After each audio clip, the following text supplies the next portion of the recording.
Okay, just to let you know, this does have some pretty ugly looking involved algebra, okay? So my proof's going to go through the board, and I'm going to need to wipe off the board as I go, okay? So I'll try to fit it into, I don't know if I'm going to make it, I'm going to try and fit it into 2 columns on the board. By the time I get down to the end of this second column, I'm going to wipe off the first column. And I'm going to stop asking you because I'm going to keep on asking you. So just when I get to here, make sure you've got all of this down, okay? Yeah, alright. So, probably should use this.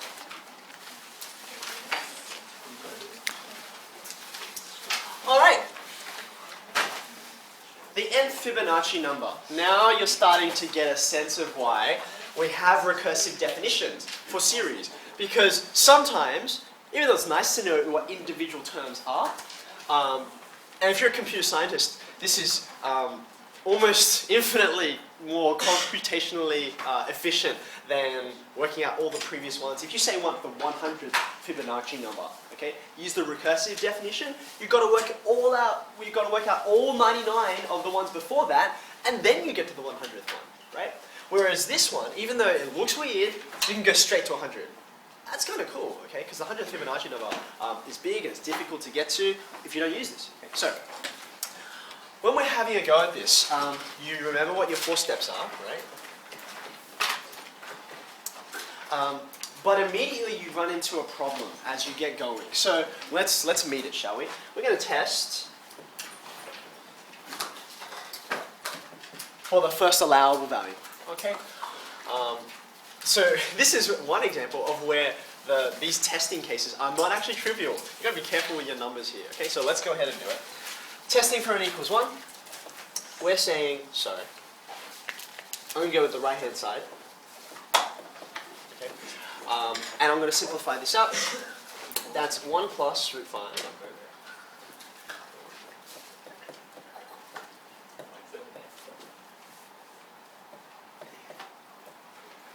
Okay, happy.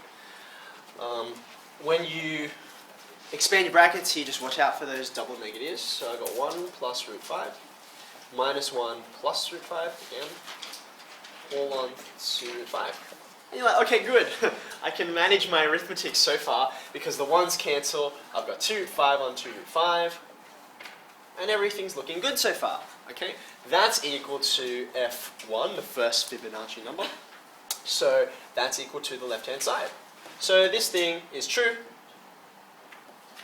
for the first allowable value. Okay. By the way, maybe as you're starting to go forward through this, you're starting to sense why, even though there are irrational numbers in the formula, all the irrational numbers will come out in the wash, at least if you do your numbers right. Okay. And it has to do with these two being conjugates of each other. Okay. Anyway, that's more of an aside. Now, usually I would go on to my assumption and then my proof. Okay. However, just so that it's more logical on your page and on the board as well, I'm going to do this now even though you might not understand why. It'll become clearer in step 3. For this particular proof, I can't get away with just doing the first allowable value. I've got to do the first 2. Okay. So, not only are we going to test for n equals 1, we're going to test for n equals 2 also. Okay. So again, right hand side.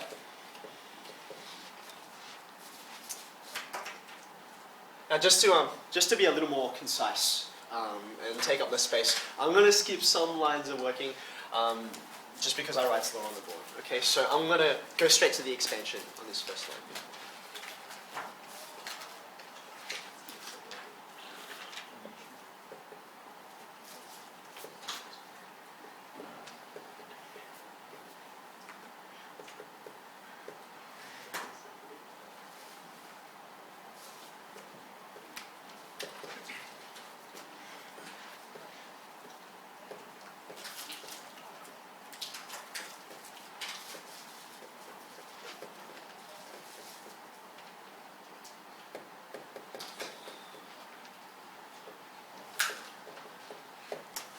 So, like I said, that's a little more compact than I probably would like it if it was one of your real answers. I especially think this line is important, okay, to demonstrate you've done your substitution properly. But we're happy it's true, okay? Now, I can just fit in the third column. Let's see how far I can get.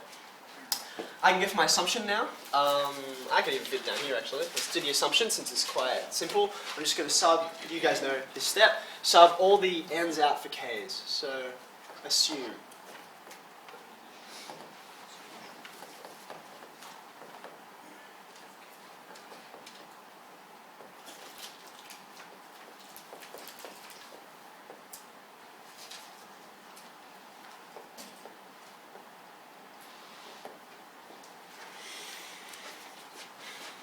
Okay, now comes the fun. What are we required to prove? We're up to step 3 now, right? Okay. That the k plus 1 Fibonacci number is equal to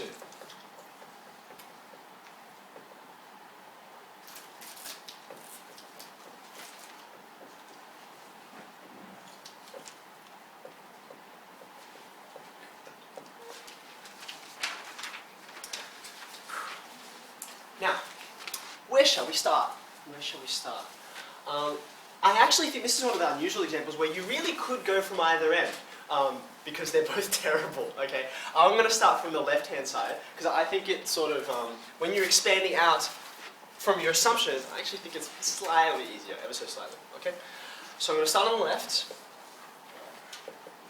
which is this.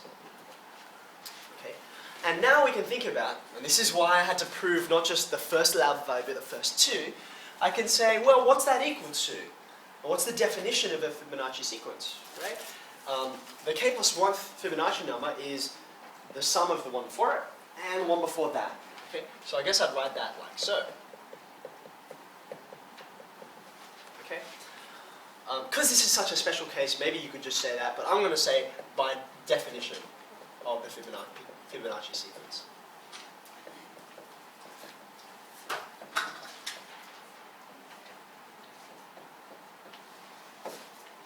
Okay. All right. Now, when we get to the next part, okay, because I don't know what these are equal to, apart from my assumption, that's where I have to substitute in straight away. Okay. Now, it's going to be a bit terrible to begin with. And it's going to get more terrible just because of these 2 different fractions, okay? But keep your eye on the prize, okay? If you have an idea of where you're going, the resultant algebra is going to be much easier, okay? What's f of k? It's the assumption. So I'm just going to stick it straight in.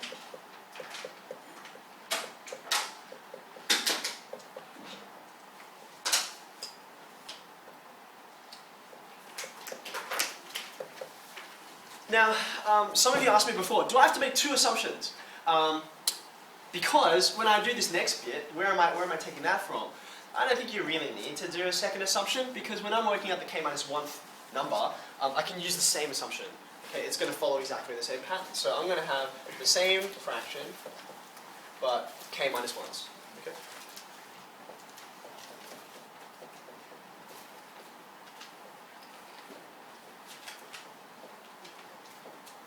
Okay. Now, again, remember I said, because we're not just trying to sort of simplify it, just blanket, just get everything down as simple as we can. We're trying to get to a specific goal, okay? You want to think about what's the quickest path from A to B, okay? And I'm looking at the moment at these denominators, okay? Because I have to obviously do something with them. I've got to combine them into one fraction, but I'm not just going to combine them into any fraction. I want to combine them into one with that denominator, okay? So what's the difference between this denominator and the ones I've already got? Well, this one isn't big enough, is it? I need to double it to get to there. Remember your index laws, okay? That plus 1 just means multiply by 2, okay? So you probably should have this on another line, but because I'm trying to save space, if I want to make that a 2k plus 1, I'm going to multiply it by 2. Is that okay? I'm just going to stick it there. I multiply the denominator, so I multiply the numerator also. 2. Okay? Now, that's going to make this denominator nice and neat where I want it. When you look at this second denominator, which is different, what do I have to do to get it up to the denominator I want? Multiplying by 2 won't be enough, will it? Okay? Because multiply that by 2 and I just get to k.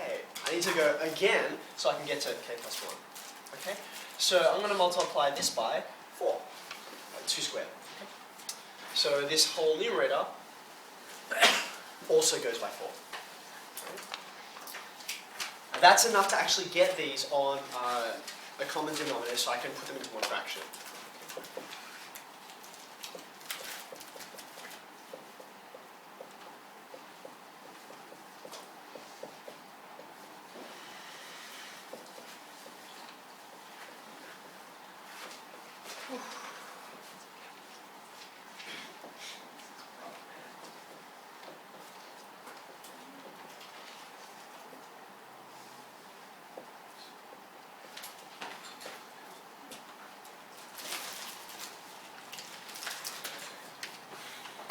Okay, now, you're looking at that and thinking, gross. Alright, well, what can I do with this? I'm going to have to keep on marching forward with my numerator now. That's actually, even though it looks terrible up here, the bottom is exactly where we want it, so now I don't need to do anything with it, okay?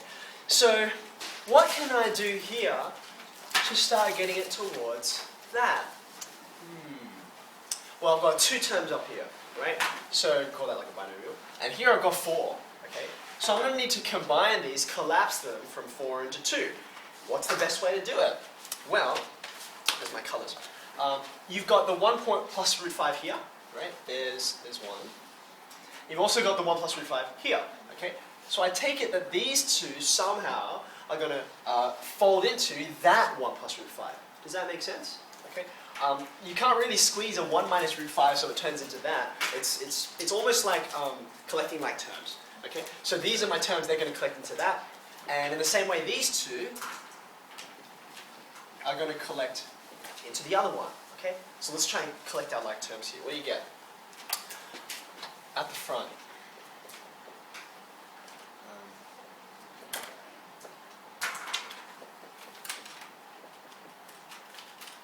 Whoops, I missed something. As I write this, sorry, I'm trying to save space, right? If I want to factorize these together, collapse them as I was saying before, right? What would be the common factor between these 2? Now, the first thing you might say is, it's going to be 1 plus root 5. Okay, and that is on the right track, right? But the tricky thing about this is because of these indices, right? How many 1 plus root 5s are there in there? Yeah, so it's indeterminate. It depends on what k is, right? If k were, say, 5, okay, there'd be 5 of them here, and there'd be 4 here. Or if k was, say, 100, right? There'd be 100 here and 99 here. So the common, the thing I'm going to factor out is not just one of them, but, well, 99. There'll be 99 here, and there'll be 99 and another one here, okay? So that's going to be, wrong colour, doesn't matter. That's going to be a k minus 1, okay? So I want to try and make that factorization obvious. So here, what's the difference between this and that? It's just one extra one, okay? So I'm going to have 1 plus root 5 times 1 plus root 5 to the k minus 1. Okay? If you want to make it a little more obvious for yourself, put a 1 there, okay? What? The coefficients. I haven't got to here yet. I'm just doing. So I'll get another color. All I've done is I'm trying to make this. Now see, this is why you've got to keep an eye on where you're going, right? I'm making this less simple to make it easier to get more simple in the particular way that I want. Okay. So that's why some of these are tricky. Okay. Alright, there's the first term, it's just broken apart, and now I'm going to put this one alongside it, so my factorization will be 0. Okay. There's those 2 terms. I do exactly the same thing with these 2, except it's just a minus. Okay, so I'm going to have minus 2. Again, I've got 1 extra one out the front, and then 1 minus root 5 to the k minus 1. That'll be my factor. Okay. And then 4 lots.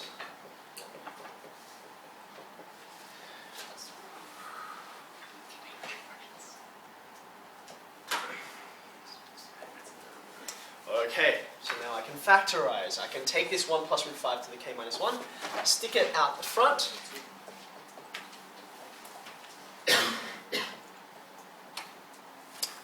So let's be careful here. How many lots of 1 plus root 5 to the k minus 1? How many of them do I have? From this first term, I've got 2 plus 2 root 5 lots of it. And here, I've got 4. Okay. There, factorized. Then I've got to deal with these two. Okay. Since there's a minus there, okay, I'm going to stick a minus here. Okay. So I'm going to have 1 minus root 5 to the k minus 1 out the front. Okay. And what am I going to have after? It looks much the same as this, doesn't it? Okay.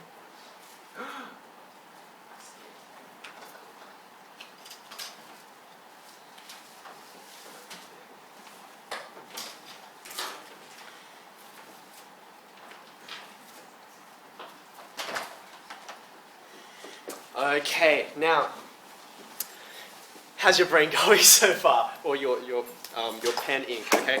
At this point, again, you've got to be watchful for, rather than your instinct is to simplify, you've got to try and get from here to there, right?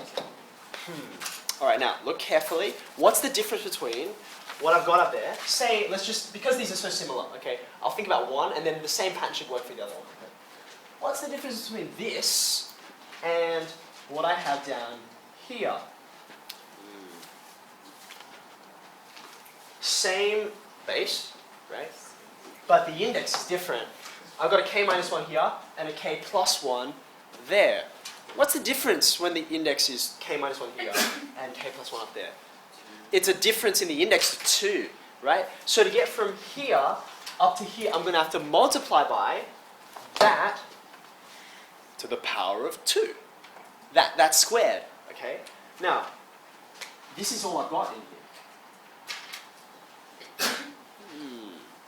How can we make it a little more obvious? Because apparently, if we've done our numbers right, which we have, okay, that's going to turn into 1 plus root 5 all squared. Can you see it yet? Let me try and make it one more step to make it more obvious. Can you see it? Now, this is not the only way to do it, but this is the way I'm going to write it. Okay? Oops. And I'll do exactly the same thing over here.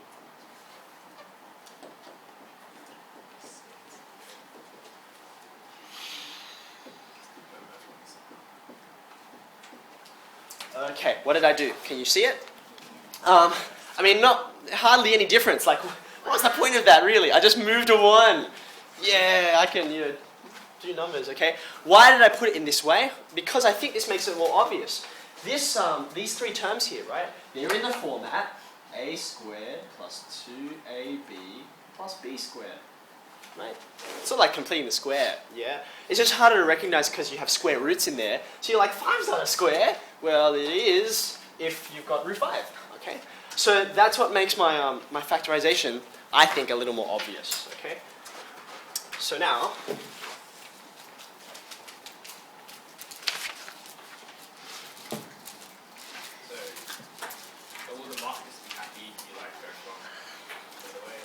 the marking scheme. If I saw this line, and this line was skipped and went straight to the line I'm about to write, I think that's okay. I'm partly doing this as a teaching method. So you're like, maybe you factorize to the next line, 6 plus 2 root 5. And you're like, how does that turn into, what? So I'm just doing that so that this is clear. Okay. Where are we going to go? That's going to become 1 plus root 5, k minus 1, and 1 plus root 5 squared. Now you can see I'm almost there. That's all the hard work, I think. Okay. And then the same for the conjugates.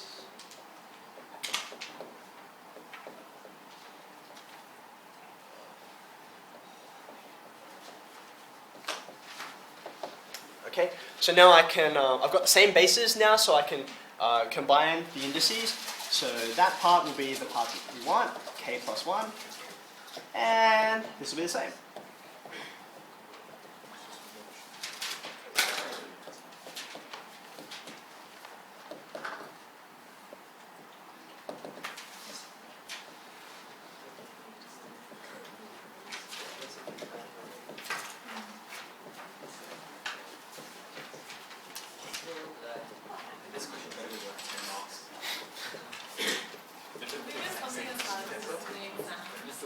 Write the test. Let's see here. I will not be writing your tests because I teach you. Statement is true for.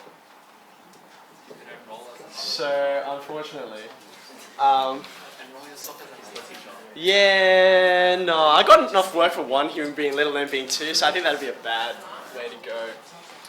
Your plan is bad, and you should feel bad. Anyway, so there we go. Take that, Fibonacci. It actually worked out.